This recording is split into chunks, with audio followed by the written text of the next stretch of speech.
Okay, so I would be playing video footage from the movie. I would be playing like clips and stuff while I talk about the movie, but I cannot. After editing and making the whole video, I uploaded it and very quickly got a copyright claim against it. So it's all super hot footage. There's probably not going to be any clips, but you should definitely still listen to what I say at the end and go actually watch the movie yourself, because you'll see what I mean about the whole. You'll see what I mean. You'll see what I mean. The sun did not shine, it was too wet to play, so we sat in the house all that cold, cold, wet day. I sat there with Sally, we sat there we two, and I said how I wish we had something to do. Too wet to go out and too cold to play ball, so we sat in the house, we did nothing at all. So all we could do was to sit, sit, sit, sit, and we did not like it, not one little bit. For those of you who don't know what I'm reading the first 3 pages to the Cat in the Hat book from Dr. Seuss. The reason I was reading this book was because I feel like Dr. Seuss was a very important part of a lot of children's lives.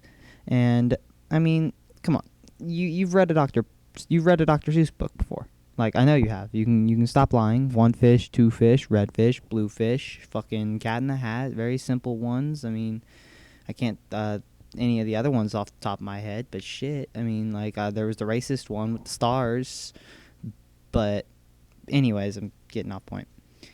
Today I'm going to talk about Cat in the Hat, the movie adaptation, and why I think it was such an important role in our childhoods. Somehow leaving this nostalgic feeling in all of our hearts, even though it has such an uncanny look to it. If you go back and you rewatch this movie, you will genuinely be a little freaked out by all the bad animation or just the weird looks that everything has.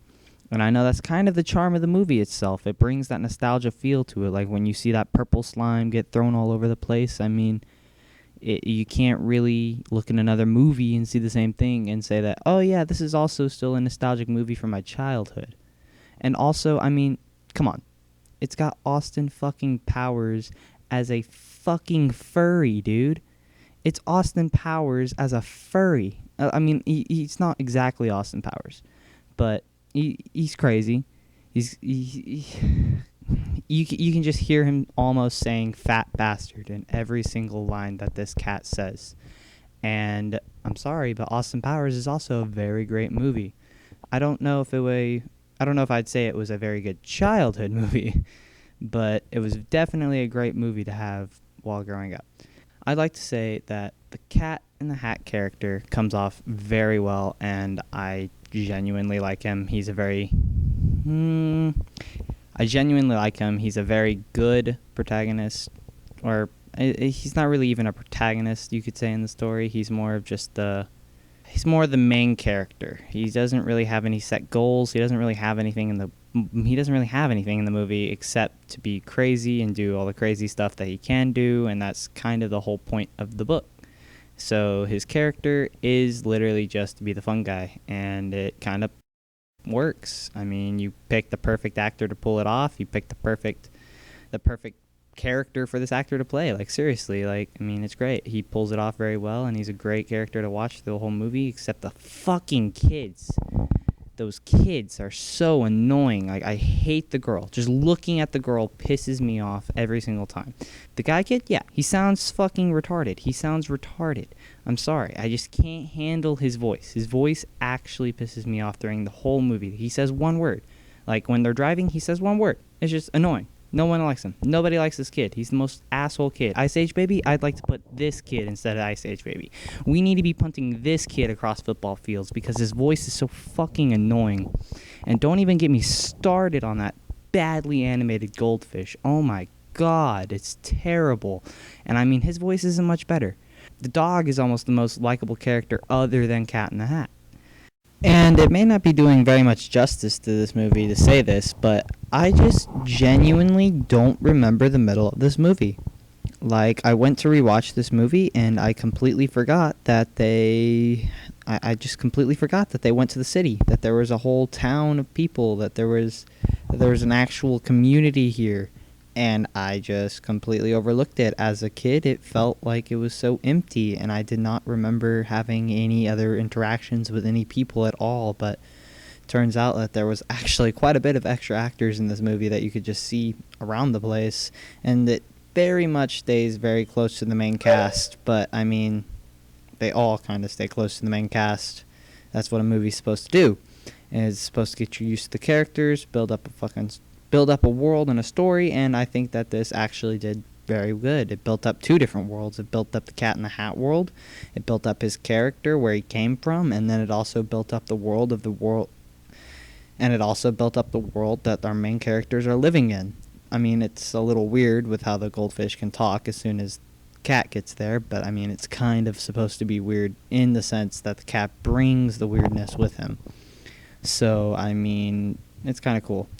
And, I mean, it just had a lot of goofiness to it. I mean, it had a lot of funny jokes. It genuinely made me crack up a few times while watching it. And, I mean, fuck it. It genuinely made me crack up a few times while watching it, and it held up very well. I gotta say, like, there are a couple, potty jokes, but of course it's a kid's film, so that's all you can deal with. Now, I do have to say that I do kind of like the way that the antagonist was written in this film. I mean, as a kid, I thought it was funny, and I still kind of think it's funny now. But basically, the guy just walks up to the kid and is like, hey, I'm going to bang the fuck out of your mom, and if you try and stop me, I'm sending you to military school. And then, I mean, he's just genuinely so happy to send this kid to military school that he is trying his dang gosh darn best, and he just looks like an absolute creep all the way doing it. Like, I mean, you see the guy living in his house, and the guy lives like absolute shit. He looks like absolute shit. He looks like a wife beater. He looks like the exact kind of thing you would look at a wife beater and be like, that guy's totally gonna beat his fucking wife tonight. And I mean, like, that's just what he looks like. I can't judge the man. He's probably a really good person. But the way he is played in this movie, that's his character. He looks like a wife beater, and he acts like one too. And I mean, this kid, not this kid, but this guy just really wants this kid out of the picture, and that's the whole point. That's the whole thing, is he's just looking for a way to get rid of this fucking kid. So he finds the dog, and he's like, ooh, I'm gonna tell your mom that you lost your dog. And I mean, he just basically, like, kindergarten level snitches on this kid on everything he can find, and tries to find them and track them down to see what they've been doing all day, to only be somehow squeezed out of a water hose onto the side of the house, covered in a bunch of purple goo, and now he has to somehow explain to somebody what just happened and not be mentally traumatized by the end of all this. So he was definitely one of the best things to watch about this film, other than all the cool little messy animation and all the funny little, I don't know, all the funny little things the cat does. I mean, seriously, I just can't handle it. This was a great film to watch as a kid, and I can understand why, as a kid, I completely loved this film. If it holds up as a good film, I don't know, but if it's great for a film for children to watch, hell yeah. I mean, I don't remember too much about it being bad. I mean, there was a lot of kind of sexual jokes or, inappropriate jokes, and there were some cuss word jokes, but I mean, if you go on the internet nowadays, all you're going to see is just people cussing and sexing and vibing and killing, and the internet's a scary place, and we're just not allowed to be on it anymore. I mean, seriously, humanity is so fucked. I mean, you see what we do without the internet. What do you expect us to do with it? Anyways, this is a whole ass tangent. Basically, COVID-19 broke out. I decided to watch some old movies. I came across this one, and I was like, I really wanted to talk about this. So I decided that I'd talk about it. I mean, the movie was great. The movie was absolutely great, and I would absolutely watch it again. Is it better than Megamind? No. Am I going to make a Megamind movie? Little review thing? Maybe. It just depends. I mean, there's already a lot of Megamind things out there as far as I remember, so I'm not too sure what else to say about the movie other than the fact that it had a lot of, it had a lot of great jokes to it, and it was it was really just a great movie to watch as a kid and to go revisit as an adult to get that nostalgia feel. So if you can, definitely go watch this movie. Really good. Definitely would recommend it. Let children watch this movie. If you got a little tyke sitting next to you, got a little kid, got a little toddler, got a little guy, let them watch it. It's a pretty good movie. You might like it. You might like rewatching it later in the future. You never know. You might like what you might like it. All right. I'm not gonna edit the last bit.